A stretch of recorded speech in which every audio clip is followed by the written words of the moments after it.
அத்தியாயம் 92 ஏலம். எனது பங்கேற்பை உறுதிப்படுத்த திரையை தொட்ட தருணம். சுற்றியுள்ள இடம் சிதைந்தது. அதே நேரத்தில் கூரையும் தரையும் புரண்டு விழுவது போல் உணர்ந்தேன். என் பார்வைத்துறை ஒரு நொடியில் மாறியது. லேசான தலைச்சுற்றலுடன் என் முன் விரிந்த இடம் ஒரு வீடு அல்ல என்பது தெரிந்தது. சற்று முன்பு வீடாக இருந்த காட்சி முற்றிலும் மாறுபட்ட இடத்திற்கு மாறியிருந்தது. என்னுடைய திடீர் தோற்றத்தை யாராவது பார்த்தார்களா என்று யோசித்தேன். சற்று கவலையான மனதுடன் நான் சுற்றிப் பார்த்தேன். குறைந்த பட்சம் அது அதிர்ஷ்டம்.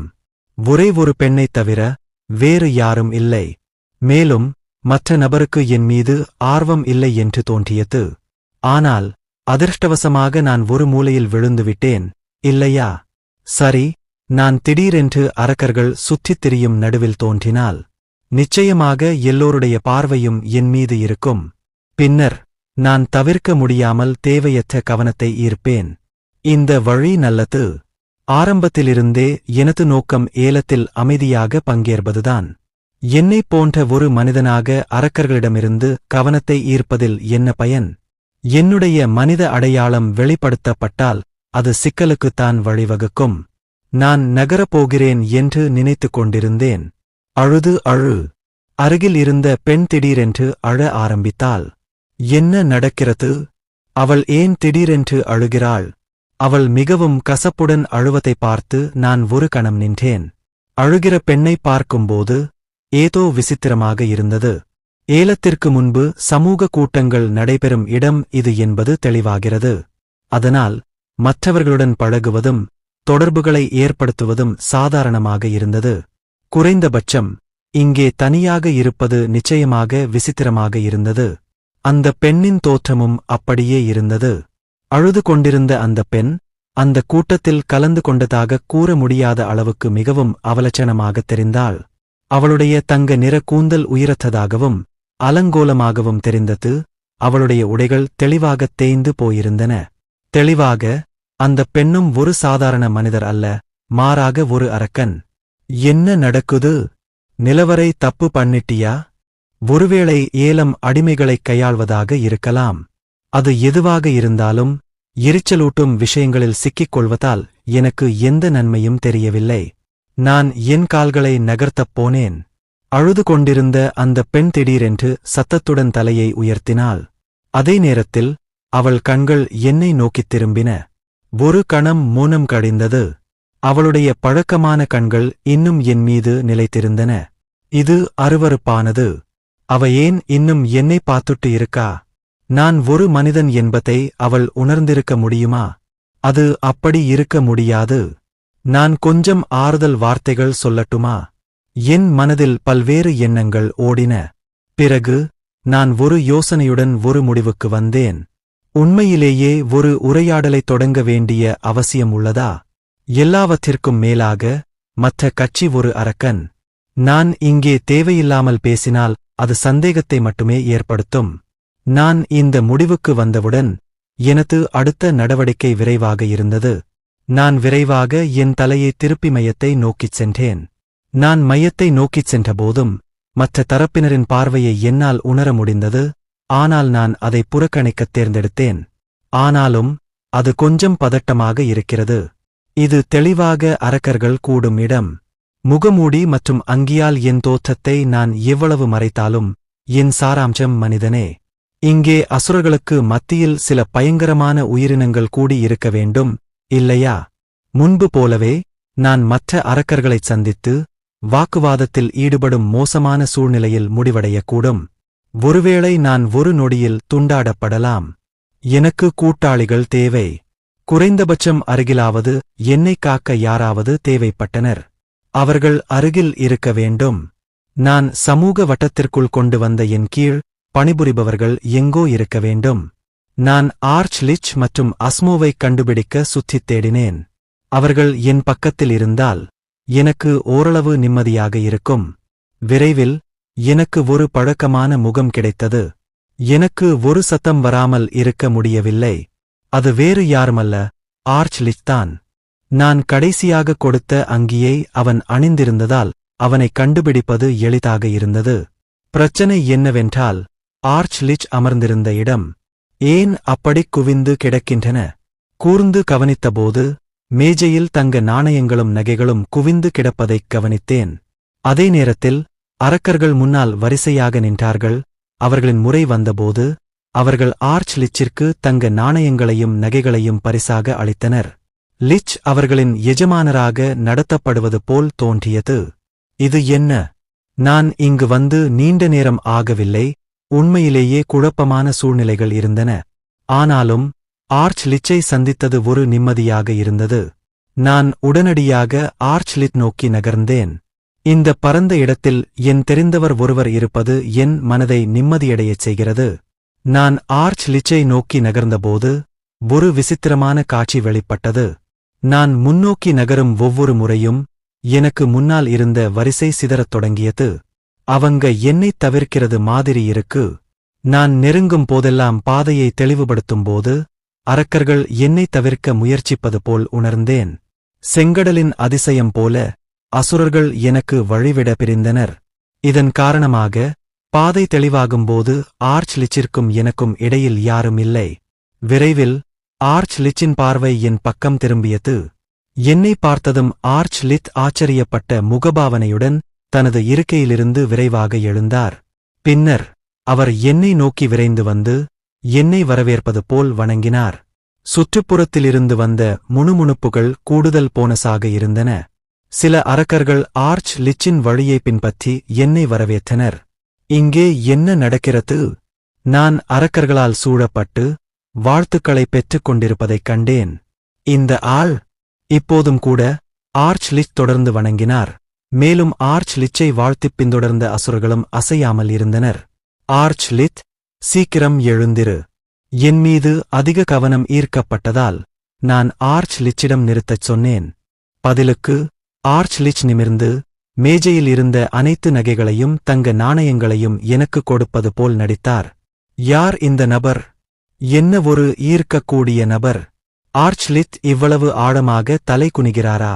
சுற்றியிருந்தவர்கள் என்னைப் பற்றி கிசுகிசுத்தார்கள். அதன் மூலம் எனக்கு நிறைய கவனம் கிடைத்தது. ஏலத்தில் அமைதியாகப் பங்கேற்பது என்ற எனது அசல் குறிக்கோள் நீண்ட காலமாக மறைந்துவிட்டது. அதற்கு பதிலாக என் விசுவாசமான கீழ் பணிபுரிபவர்களுக்கு நன்றி, அது என்னை பரவலாக அறியச் செய்யும் வாய்ப்பாக மாறியது. ஐயோ, என்ன ஒரு குழப்பம்! முற்றிலும் எதிர்பாராத சூழ்நிலையை நினைத்து நான் ஆழ்ந்த பெருமூச்சு விட்டேன். பிறகு நான் ஆர்ச் லிச்சை பார்த்து அமைதியாக கிசுகிசுத்தேன். உங்களுக்கு இதெல்லாம் கிடைக்கும். தயவு செய்து அமைதியாக இருங்கள். உன் விருப்பப்படி. அதிர்ஷ்டவசமாக ஆர்ச் லிச் நான் சொல்வதை நன்றாக கேட்டார். என் இருக்கையை நோக்கி நகர்ந்து கவனத்தை ஈர்க்க விரும்பாமல் நாற்காலியை இழுத்து வேகமாக அமர்ந்தேன். நான் இங்கு வந்து நீண்ட நேரம் ஆகவில்லை என்றாலும் நான் நிறைய அனுபவித்திருக்கிறேன். தயவு செய்து என்னை முறைப்பதை நிறுத்துங்கள். என் மீது குவிந்திருந்த கவனம் சிதறும் வரை காத்திருந்து நான் அமைதியாக அமர்ந்திருந்தேன். அதிர்ஷ்டவசமாக ஏலம் உடனடியாகத் தொடங்கியதால் கவனம் எங்களிடமிருந்து விலகிச் சென்றது. மைய மேடையில் இருந்த ஒன்றைத் தவிர மற்ற அனைத்து விளக்குகளும் அணைந்தன. ஒரு காலத்தில் குழப்பமாக இருந்த சூழல் படிப்படியாக குறைந்தது. எல்லாருக்கும் மீண்டும் ஒருமுறை வணக்கம். என் பெயர் தண்டர்ஹெட். நான் இந்த நிகழ்வின் தொகுப்பாளராக இருப்பேன். மேடையில் ஏறிய பழுப்பு நிற பெஹிமோத் அசுரன் தனது அறிமுகத்துடன் ஏலத்தைப் பற்றி விளக்கத் தொடங்கினார். ஏலம் பற்றிய விளக்கம் மிகவும் நீளமாக இருந்தது. ஆனால் ஏலத்தில் அது ஏற்படுத்தக்கூடிய சலிப்பை அறிந்திருந்ததால் தொகுப்பாளர் சில சேவைகளை வழங்கினார். நேர்த்தியான உடைகளை அணிந்த அசுரர்கள் அங்குமிங்கும் நடமாடத் தொடங்கினர். அவர்கள் அரக்கர்களை பணியாளர்களாகப் பயன்படுத்துகிறார்களா? அவ்வாறு செய்யும்போது அவர்கள் சிவப்பு நிற திரவம் கொண்ட கண்ணாடிகளை வழங்கினர். இவை பானங்களா? ஒரு எலும்புக்கூடு நெருங்கியதும் அது எனக்கும் ஆர்ச் லிச்சிற்கும் ஒரு கண்ணாடியைக் கொடுத்தது. எனக்கு தாகம் எடுத்தபோதுதான் எலும்புக்கூடு கண்ணாடியிலிருந்து திரவத்தைக் குடிக்க முயன்றபோது கண்ணாடியில் ஒரு குறிப்பிடத்தக்க கண்விழி மிதந்து கொண்டிருந்தது. அதனுடன் அடையாளம் தெரியாத சிவப்பு நிற திரவமும் இருந்தது. ஒரு அவதூறு என் மனதில் தற்செயலாகப் பளிச்சிட்டது. இதைக் குடிப்பது பாதுகாப்பானதா? நான் என் அருகில் இருந்த ஆர்ச் லிச்சை ஒருவித அமைதியின்மை உணர்வுடன் பார்த்தேன். அவர் தயங்காமல் பானத்தை உதடுகளுக்குக் கொண்டு வந்து விரைவாக கிளாஸை காலி செய்தார். இயற்கையாகவே அவரது முழு உடலும் எலும்புகளால் ஆனதால் அவரது உயர்தர நீல அங்கியை நனைக்காமல் சிவப்பு திரவம் தரையில் தெரித்தது. நான் புத்திசாலித்தனமாக கண்ணாடியை ஆர்ச் லிச்சிடம் கொடுத்தேன். நீ அதை முடி. ஆர்ச் லிச் நன்றியுடன் தலையசைத்துவிட்டு நான் கொடுத்த பானத்தை விரைவாக குடித்தார். நன்று. வேறு எதுவும் செய்யாததால் ஆர்ச் லிச்சை பார்த்துக்கொண்டே தொகுப்பாளரின் உரையை கேட்டேன். தொகுப்பாளரின் வார்த்தைகள் யூகிக்கக்கூடியதாக இருந்தன. அது ஏலத்தைப் பற்றி பெருமையாக பேசிக் கொண்டிருந்தது. அது சிறப்பு வாய்ந்தது என்று கூறியது. ஆனால் அவற்றுள் எனக்கு ஒரு நல்ல செய்தி இருந்தது. இந்த ஏலம் விதிகளை மாற்றியுள்ளது. அதனால் மேஜிக் ரத்தினம் மட்டுமே ஏலம் எடுக்க முடியும். மாறாக பணம் பின்னர் பெறப்படும். இந்த ஏலத்தில் மேஜிக் ஜெம் மட்டுமே ஏலம் எடுக்க முடியும் என்ற அறிவிப்பாளரின் அறிவிப்பு என்னை உற்சாகப்படுத்தியது. நான் முன்கூட்டியே ரத்தினங்களை வாங்கினேன். உண்மையான பணத்தில் வாங்கப்பட்ட ரத்தினங்கள். நான் அவற்றை நிலவரைகளை உருவாக்க செலவிட்டேன். நான் வாங்கிய ரத்தினங்கள் உண்மையில் மேஜிக் ரத்தினம் என்பதை எடிசாவின் அறிக்கை மூலம் அறிந்து கொண்டேன். மேஜிக் ரத்தினத்தின் தரத்தை பொறுத்து விலை பெரிதும் மாறுபடும் என்பதும் குறிப்பிடத்தக்கது. ஒரு மாய ரத்தினம் 100 தங்க நாணயங்களுக்குச் சமம் என்று கூறப்பட்டது. குறைந்த பட்சம் ஏலத்தில் நான் வாங்க முடியாதது எதுவுமில்லை. ஏலம் தொடங்கும் வரை நான் பெருமிதமான முகபாவத்துடன் ஆவலுடன் காத்திருந்தேன். விரைவில் அறிவிப்பாளரின் ஏலம் தொடங்கியது. ஆரம்பம் எளிமையாக இருந்தாலும் சீராக இருந்தது. அசுரர்கள் ஒரே ஒரு ஓவியத்துடன் மேடைக்கு வந்தனர். ஓவியம் உயர்த்தப்பட்டவுடன் அறிவிப்பாளர் உடனடியாக அதை அறிமுகப்படுத்தினார். பார்க்கவே ரொம்ப அழகா இல்லையா? மனித பிரபுக்களில் பிரபலமான ஒரு கலைஞரின் ஓவியம் இது. எனக்கு கலை தெரியாது என்றாலும் அது நன்றாக வரையப்பட்டிருப்பதாக உணர்ந்தேன். ஆனால் அது நிச்சயமாக எனக்குத் தேவையான ஒன்றல்ல. எனக்கு இப்போது தேவைப்பட்டது போர்களில் உண்மையில் உதவக்கூடிய நிலவரை மேலாண்மை தொடர்பான ஆயுதங்கள் அல்லது பொருட்கள். யோசித்துப் பாருங்கள். என்னைப் போல ஓவியங்களை வாங்குவதற்கு அரக்கர்களுக்கு ஒரு காரணம் இருந்திருக்க வாய்ப்பில்லை, இல்லையா? ஆனால் அது என்னுடைய ஊகம் மட்டுமே. இப்போது ஒரு மாய ரத்தினம் வெளிவந்துள்ளது. அந்த மனிதர் 2 மந்திர ரத்தினங்களை ஏலம் எடுத்திருக்கிறார். ஆமாம், 4 மேஜிக் ரத்தினங்கள் வரை வெளியாகிவிட்டன. அந்த ஓவியத்தின் விலை அதன் மதிப்புடன் ஒப்பிடும்போது வேகமாக உயர்ந்தது. இதன் காரணமாக அறிவிப்பாளரின் வாய் இடைவிடாமல் திறந்து மூடியது. நாம் ஏற்கனவே 10 மேஜிக் ரத்தினங்களை அடைந்துவிட்டோம். வேறு யாராவது ஏலம் கேட்கிறார்களா? அந்த ஓவியத்தின் விலை ஒரே ஒரு ஓவியத்திற்கு 10 மேஜிக் ரத்தினமாக உயர்ந்திருந்தது. 10 மேஜிக் ரத்தினங்களுக்கு விருது வழங்கப்படும் ஓவியத்திற்காக நான் காத்திருந்தபோது எதிர்பாராத ஒன்று நடந்தது. 14 மாய ரத்தினம். யாரோ ஒருவர் ஏலம் எடுத்ததால் அந்த ஓவியத்தின் விலை 14 மேஜிக் ரத்தினமாக உயர்ந்தது. ஆமாம், 14 பேர் வெளியே. வேறு யாராவது ஏலம் கேட்கிறார்களா? இனி இல்லையா? எதிர்பாராத அறுவடையால் அறிவிப்பாளர் உற்சாகமடைந்தார். ஆமாம், அப்படியானால் அது 14 மாய ரத்தினங்களுக்கு வழங்கப்படும். ஏலம் ஆரம்பத்திலிருந்தே தீவிரமாக இருந்தது. நிச்சயமாக 14 மேஜிக் ரத்தினங்கள் எனக்கு ஒன்றுமில்லை. 5000 ரத்தினங்களைக் கொண்டு 10 முறை அசுரர்களை வரைய முடியும். நான் 5000 ரத்தினங்களைச் செலவிட்டாலும் ஒரு நட்சத்திர அசுரர்கள் மட்டுமே அதிக எண்ணிக்கையில் வெளியே வருவார்கள். இவ்வளவு மோசமான மதிப்புள்ள கச்சாவுடன் ஒப்பிடும்போது 14 மிகவும் அழகாக இருந்தது. ஆனால் யாராவது ஏன் அந்த ஓவியத்தை வாங்க வேண்டும்? அந்த பயனற்ற ஓவியத்தை வைத்து என்ன செய்யப் போகிறார்கள் என்று எனக்கு ஆர்வமாக இருந்தது. அந்த ஓவியத்தை யார் வாங்கினார்கள் என்று பார்க்க நான் தலையை லேசாகத் திருப்பினேன். அங்கே ஒரு மிகவும் பரிச்சயமான முகம் இருந்தது. எனக்கு நன்றாகத் தெரிந்த ஒரு அசுரன். அஸ்மோ. அவர் வேறு யாருமல்ல, பூமியில் நிலவரைகளை நிர்வகிக்கும் இன்குபஸ் அஸ்மோதான். அவருக்கு அந்த ஓவியத்தைப் பயன்படுத்த எங்காவது இடம் இருக்கிறதா? ஏதோ ஒரு நோக்கத்தோடுதான் அஸ்மோ அதை வாங்கியிருப்பார் என்று நினைத்தேன். ஆமாம், வைரங்கள் பதித்த மோதிரம் அந்த சக்குபஸ் பெண்ணுக்கானது. இந்த வீரமிக்க மாவீரரின் சிலை இன்குபஸ் ஜென்டில்மேனுக்குச் செல்லும். புலன்களை மயக்கும் வாசனை திரவியத்தை சக்குபஸ் பெண்மணியும் உரிமை கொண்டாடுவார். சுக்குபஸ் மற்றும் இன்குபஸ் ஆகியவை கண்காட்சிக்காக ஆடம்பரப் பொருட்களைத் தவிர வேறு எதையும் வாங்கவில்லை. சரி, நான் அப்படித்தான் நினைக்கிறேன். அதைப் பார்த்ததும் அஸ்மோ அந்த ஓவியத்தை அதிகம் யோசிக்காமல் வாங்கியிருக்கலாம் என்பதை உணர்ந்தேன். சரி, ஏலம் அவர் வாங்குவதற்காக நடத்தப்பட்டதாலும் அவர் தனது சொந்தப் பணத்தை பயன்படுத்தியதாலும் அவரைத் தடுக்க எனக்கு எந்தக் காரணமும் இல்லை. பொருட்படுத்தாமல் ஏலம் தொடர்ந்தது. இப்போ மனநிலையை கொஞ்சம் மாற்றலாமா?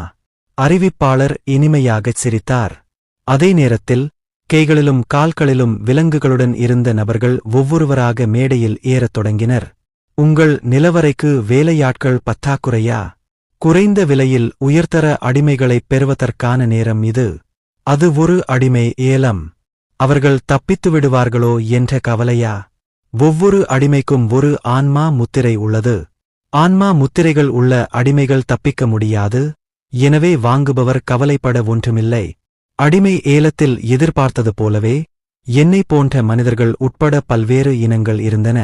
சிறையில் வேலை செய்யும் இந்த வேலையாட்களையும் இந்த உறுதியான உடல்களையும் பாருங்கள். உங்களுக்கு எச்சில் ஊறவில்லையா? அல்லது ஒருவேளை நீங்கள் சிற்றறை எஜமானர்கள் இரவு நேர தோழர்களைப் பற்றி ஆர்வமாக இருக்கலாம். ஒருவேளை அடிமைகளும் இதை ஒரு கௌரவமாகக் கருதலாம். மனிதர்களும் இருந்தனர், அதேபோல் பூதம், ஓர்க்ஸ் போன்ற அசுரர்களும் இருந்தனர். ஆனால் என் கண்ணில் பட்டது ஒன்று. அவர்களின் ஆடைகள் எவ்வளவு அழுக்காகவும் கிழிந்ததாகவும் இருந்தாலும் அவர்களின் தனித்துவமான தோற்றத்தை மறைக்க முடியாது. அவற்றின் கூரான காதுகள் கூட பார்க்க வேதனையாக இருந்தன. ஒரே ஒரு எல் மட்டுமே இருந்தபோதிலும் அதன் மதிப்பு குறிப்பிடத்தக்கதாக இருந்தது. எல்ஃப்ஸ் இயற்கையோடு இணக்கமாக வாழ்ந்த ஒரு இனம். மேலும் எல்ஃப்ஸ் வேட்டையாடுவதில் அவர்களின் விதிவிலக்கான திறமைகளுக்கு பெயர் பெற்றவர்கள். ஒருவேளை இந்த அடிமை வெறும் ஒருவராக இருந்தபோதிலும் இந்த ஏலத்தில் மிகவும் அரிதான பொருளாக இருந்திருக்கலாம். நான் அவர்களை ஒரு நாள் பூமிக்குக் கொண்டு வர முடிந்தால் அது மிகப்பெரிய உதவியாக இருக்கும். பூமியில் உள்ள எல்வன் நிலவரைகள் அவற்றின் சவாலான தன்மைக்கு பெயர் பெற்றவை. ஆனால் என் விருந்தில் ஒரு எல் சேர்க்கப்பட்டால் அது ஒரு மிகப்பெரிய புதுமையாக இருக்கும். அவற்றை விரைவில் பூமிக்குக் கொண்டு வர முடியுமா என்று எனக்குத் தெரியவில்லை. நான் அவர்களை உடனடியாக பூமிக்கு அழைத்துச் செல்ல முடியாவிட்டாலும் ஒரு எல்பை அடிமையாக வைத்திருப்பது நீண்ட காலத்திற்கு நிச்சயமாக பயனுள்ளதாக இருக்கும். அது ஒரு எல் என்றால் அவற்றைப் பாதுகாப்பது நிச்சயமாக சாதகமாக இருந்தது. நான் உடனடியாக என் அருகில் இருந்த ஆர்ச் லிச்சிடம் சிகிச்சைத்தேன். எதுவாக இருந்தாலும் எல்பை பாதுகாப்பாக வைத்திருப்பதை உறுதிப்படுத்திக் கொள்ளுங்கள்.